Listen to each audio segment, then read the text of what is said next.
Hey guys, everybody, and welcome back to the channel. Today I'm doing week 13 of the local tournament reports. This week I did take Shaddoll Dogmatika Invoked again, and unfortunately I went 2-1-1 once again with this deck. It's very unfortunate. It's a very fun deck to play, really strong still. I would say tier 1.5 at least. Still pretty awesome. If you get the window lock and they don't have the answer, it can be devastating for most decks. So I'll really quickly get into the deck profile, and then I'll go over my matches and everything like that before then. So round 1, I did go against Flu, ended up getting a draw. And then round 2, I played Summon Great, got the win 2-0. And then I played round 3, Machine, took that in game 3. And then round 4, I absolutely got demolished by Dino. His first turn board was just crazy. I could not break it. I am missing a lot of the more powerhouse cards like Forbidden Droplet and stuff like that to kind of break those crazy boards, and even Lightning Storm. But it was just insane for my build specifically. And then, of course, I did not make top 4.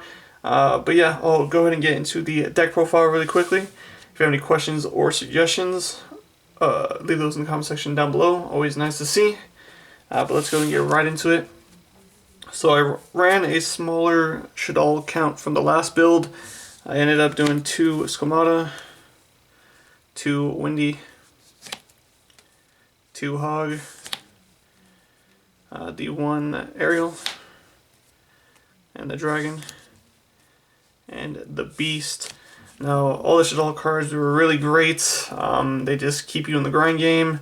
Of course, Squamata being able to send any of the other Shaddoll cards to the graveyard can help you get your trap, or Windy, and then Windy gets you a special summon. The only card I would change up is putting Windy at 3. I just felt like it was really strong. Then, of course, for the spells, 3 Fusion and 2 Owl Shaddoll Fusion. Again, I didn't really want to clog my hand up with too many fusion spells and not enough monsters, so I felt like that was great. And then, of course, the 2 traps you gotta run, the Schism and the Incarnation. So yeah, that's for the Shaddoll count. A lot smaller than what I usually run, but it did pretty good. I usually saw Shaddolls in my hand except for round 4. That was the only time I didn't see Shaddoll names in the hand, especially in game 2, which was a bit unfortunate, but it does happen. For the Invoked, of course, 3 Alistair, 3 Meltdown, and 2 Invocation. Now, a lot of builds cut it to 1, which, again, I've said this in previous videos, I do see why. There's a lot of times where I just keep recycling this, but I like the backup just in case something happens, they stop it or something in some way. So yeah, I'd like to have the backup one. Alistair, of course, best normal summon for the deck, and then the best spell card, in my opinion.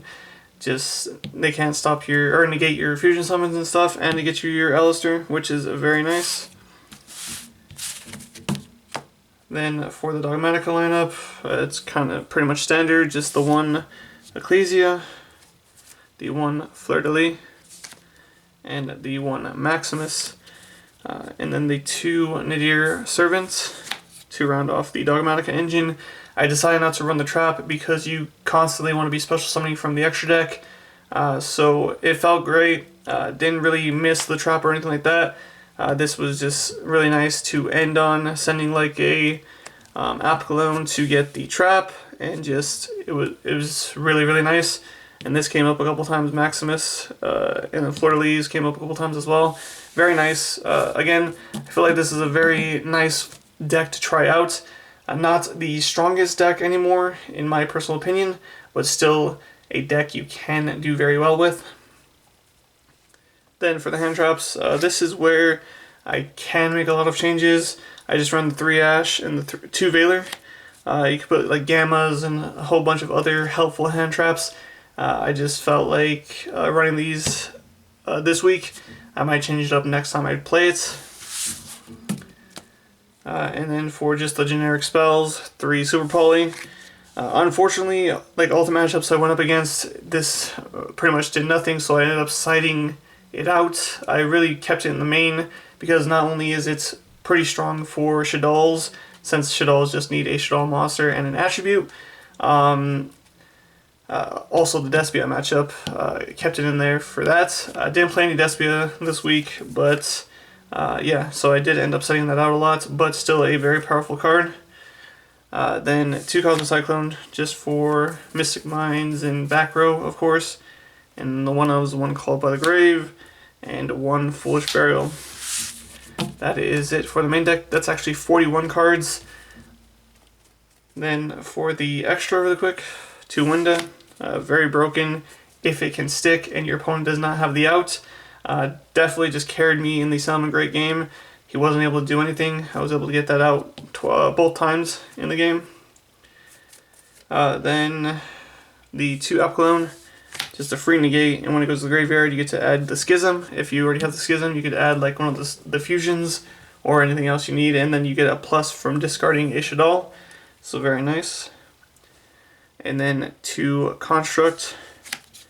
I've seen a lot of builds, and in previous builds I did run it at 3. And it is a very strong card. I just didn't have room this time. I definitely am going to run it at 3 next time I play this deck. There's just so many times where I miss the 3rd construct, so definitely run it at 3. Then for the invoked part, 1 Agoides, a free pop, and it can get really big. Of course, 2 Makaba, a very strong negate. Then 1 Purgatrio, can get really big and attack multiple times, very strong.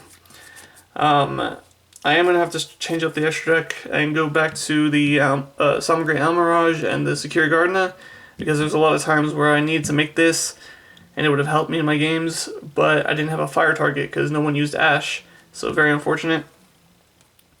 1 Dragostapelio, decent. I would probably keep that in and most likely take out the Starving Venom Fusion, or just one of these to put in the 3rd construct.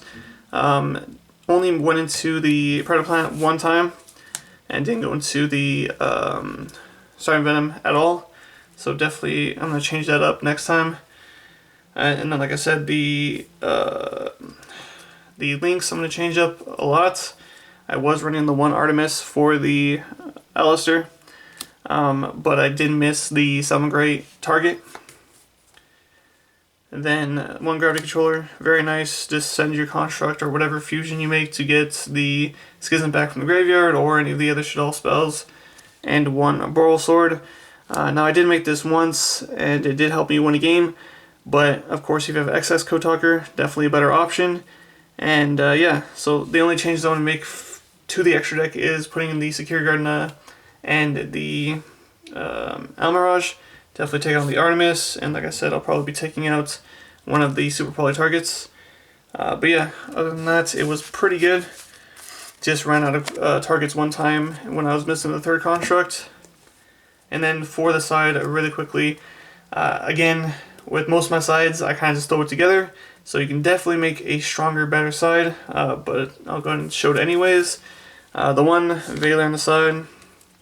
I did decide to play 3 Danko. My theory behind this was just to, of course, stop some of the Eldritch players that go to my locals, or try to stop it at least. If I am able to stick this, it can destroy their plays most of the time. So yeah, and Sky Striker as well. If they flood their back row, you can stop their interruptions with Danko, so pretty cool. 2 Lancia, and 2 Nibiru, and then 3 Tactics on the side. The 3rd Al-Shaddoll Fusion, the 1 Terraforming, and the 2 Dimensional Barrier. Again, not the strongest side deck, and I'm sure there are way better options, but that's just what I threw together at the moment. But yeah, hopefully you guys did enjoy, and until next time, I'll see you guys later.